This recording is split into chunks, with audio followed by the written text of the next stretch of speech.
back to my channel. So today's video, by the title, is going to be a look and preview of my journey before I started locks to now. So I had a brilliant suggestion from one of my subscribers, which was to do a video showing the months leading up to the 5-month lock video that I did. So today we're going to go straight into it. We're going to look at pictures, videos, and I'm going to show you my hair as well before locks, and you can kind of see what it looked like in the early stages up until now. So yeah, let's get straight into it. This is pre the locks, so this is me before I had locks. So before locks, I would say my hair was shoulder length. My whole life my hair has probably been a bit longer when I was younger, but around like 13 to 18, 19, like my hair was pretty much the same length. Like it didn't really grow, it was just like kind of here. I had type 4, let me remember, 4C, 4B, 4A, 3C. So I had 4A and type 3C hair. It was just a mixture all over, and I did have some damage at the front of my hair. So before locks, I used to wear everything. Like I used to do my own hair. Towards the end, I was doing a lot of crochet hairstyles, a lot of braid hairstyles, and mainly I think it was a lot of sewing hairstyles where I used to have a leave out. So because I had the leave out and I had to blend my leave out and everything like that, it kind of damaged it, mainly at the ends of my hair. So that's why I say like my lock updates, the ends of my hair, especially at the front, were due to heat damage. So now we're going to move on to month 1. So I have my notes here because I went back, looked at the pictures, and luckily one advice that I would have for anybody that's starting locks is document everything. Even if you're not going to upload it to YouTube, make videos. If you wake up in the morning and you're looking at your hair and you're like, wow, my hair's acting crazy today, or my hair's more dry, my hair just feels different, document it. The best thing to do is actually put it into a video, because you can write it, you can take pictures, but when you actually are watching that footage back and you're hearing how you sound, how you felt that day, and you can see how your hair looked, it gives you a greater perspective of what you was going through at the time. So yeah, I looked at videos, and now I can tell you what I was going through from month 1 to, I would say, month 1 to month 5, and then I'll do a quick recap of month 6 and 7, and then next month will be on month 8. So it's moving really fast. So month 1, I had brought everything that I needed after doing my research. I brought a parting comb because I was gonna part my hair into locks. I brought a wax, which I know a lot of people are against this particular brand. I'll go into that in a little bit more. I brought a box dye, and you can see in the picture what I basically brought. Now, I wanted to dye my locks. Do I still want to dye my locks? I think I'm okay for now. I think I'll wait a bit until I put more dye on my hair, probably like another year or 2, because when I did use the box dye, because I have really jet black hair, it didn't take, the dye just wouldn't take to my hair. Now, I probably made a big mistake, and I brought another box dye because I thought, you know, maybe it's the brand, maybe this one isn't good for black hair.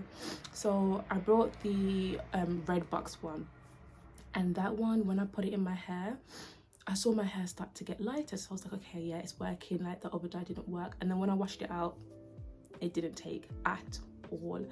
So I said, after that, I'm not putting more dye on my hair. I'm gonna let it rest for a little bit. I bought the box dye and everything, and then I started parting my hair. So I remember I was playing music, I was just like chilling, and I was just enjoying my time, just parting my hair and seeing how thick I'd want my hair. So I'll do one twist, like for example like this, and I'll think, you know, I'll be like, oh, is this the length that I want? It's a bit too thin. So then I'll redo it and I'll make it thicker to, you know, suit my head, and I came out with something like this. So as you can see in this picture, the ends are thin, but again, I say in my other retwist videos, don't be discouraged if you do have like heat damage or thinner hair, thinner ends, because as you can see now, it's gone thicker. So you know, it's not too much of an issue. Just make sure you're making sure your hair is as healthy as you can. So around like month 1, this is the time when it was like kind of hot and I was getting into roller skating, and I just remember washing my hair a lot because it was in like the summertime. So yeah, month 1, there wasn't really nothing to see. It was just my hair in twists, which I had done before. Okay. So moving on to month 2. So with month 2, after washing my hair repeatedly, this is when I started to see my hair shrink a lot more. So when I twisted my hair, it was about here, and then when I washed it, it was like here. Now you might think, oh my gosh, like my hair is shrinking, like it's a completely different length. Some people might be uncomfortable with that length, but for me, I just thought, okay, my hair's shrinking. I didn't really think too much into it, and I know a lot of people probably wouldn't as well. They just think it's part of the process. And also, because you know, with locks you don't want to over retwist, this is when I started to notice my hair getting very frizzy and kind of like that messy look. So people call it the ugly stage. Yeah, this is when like my hair was just getting like really thick, fuzzy, and kind of like an afro a little bit, but not too much like an afro. You could very much see the twist pattern, but yeah, it was just bushy. During this time in month 2, I was making sure to keep my hair as clean as I could, especially because it was hot. I just didn't want to have a sweaty and dirty scalp. Moving on to month 3. So with month 3, a lot of the twists started to undo. So I would be washing my hair and then I'll be looking at it and then I'll see like one come undone, the other one come undone. So I was starting to now having to retwist some back. And at that time, I remember I was thinking, this is not gonna lock. This is gonna take forever to lock. If I'm washing it and every single like week some are coming undone, it's gonna take forever. But now I'm at nearly month 8, and one has come undone from last month, but pretty much my whole head has stayed intact, which is great. Then at month 3, I was starting to see budding, so that's when it was starting to get very bulky and chunky at the roots of my hair. And again, I took videos and like pictures of me like saying, what the hell is this, like what is going on, and then do more researching that it was actually budding. And at month 3, this was something that was starting to bother me a little bit, and it was that because now I've established a good retwist routine. Back then when I did my retwist, it lasted 1 week. So I started to like go through a lot of frustration because I was thinking my hair is not holding like the retwist. And the thing is, you don't want to over retwist it. So I was like, I can't retwist it again after I wash it. I just have to let it be frizzy. So I guess that's part of a good thing, because you kind of learn to build that patience and kind of like every stage. Because I don't know if this is just me, but when I look at old videos or pictures of my locks when they were like here, I was like, how did I even deal with that? But like when I look at videos, I was happy. I was like, oh my gosh, look at my hair, look how long it's getting. And it's like, you know, it's always just a process that's always like evolving. I just remember having frustration that my lock twist just would not hold. Like 1 week, it was like all this work and effort for my hair just to look messy again like a week later. Now at month 3 also, because of the frizz and how thick my hair is, again my hair is like, it's weird because even when I had my loose hair, I used to do a lot of like twist outs or roll outs, and I remember my hair was kind of thin at the ends, but my roots were always really thick.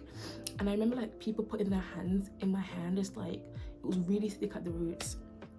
So because of that, I experienced marrying, and marrying is where your lock roots will start to combine and collide together, making a sort of like lock on its own, kind of like merging together. So unless you're doing freeform, you do not want to have marrying for too long, because it's gonna, 1, make it really hard to separate when it's time for you to do your retwist. 2, it can also cause breakage if not like done right. So then you have to start popping your locks, and then you know, popping your locks to try and separate each individual lock, and doing that can cause breakage.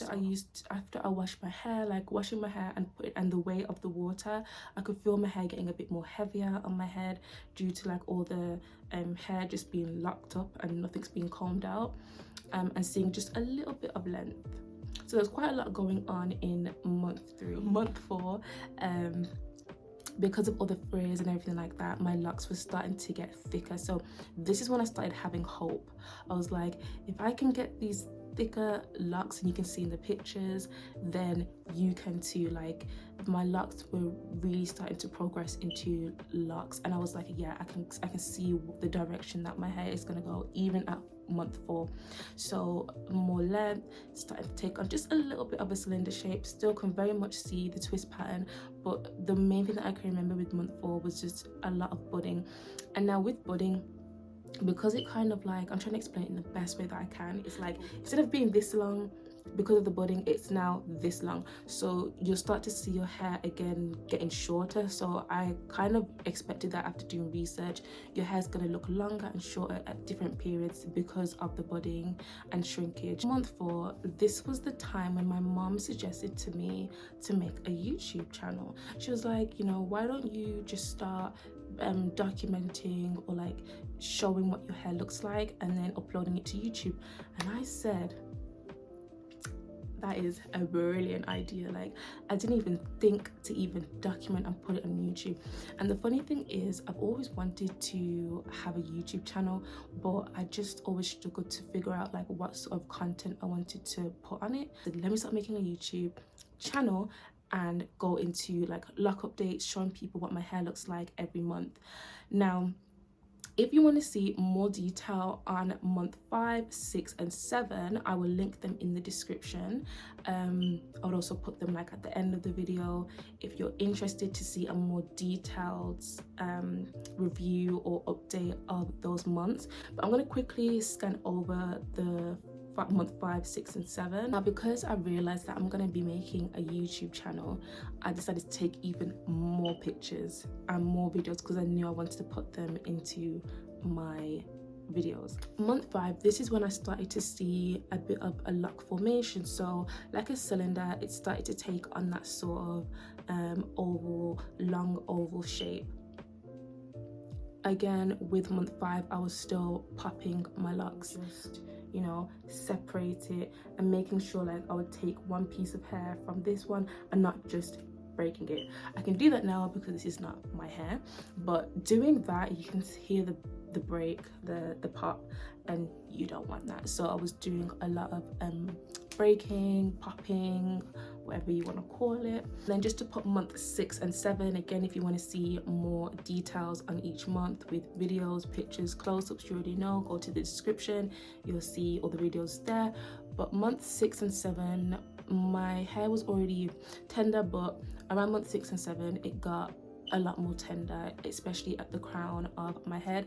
So I went ahead and made a aloe vera and rosemary lock oil, which is meant to act like a remedy to help itch relief, tenderness, to build a strong and healthy scalp and also hair strands. If you want to see that video, that's in the description of how I make it. It's very easy, it's quite cheap. But yeah, I did that because I noticed my hair was getting tender, and honestly, having a tender scalp is not the best thing, because I don't think I could personally go to a loctician, because I feel like even if I was to tell the loctician, you know, I'm really tender-headed and I've just got a very sensitive scalp, they might be like, okay, that's fine, and then when they're washing my hair they may forget, and I just don't want to be in my chair like grabbing the chair and just thinking, oh my god, this is like so uncomfortable. I like to be in control of my hair, so that's why I do my own retwist. I parted my hair, I do everything myself. Even before I had locks, I did all my hair by myself, just because I simply like to be in control of my hair.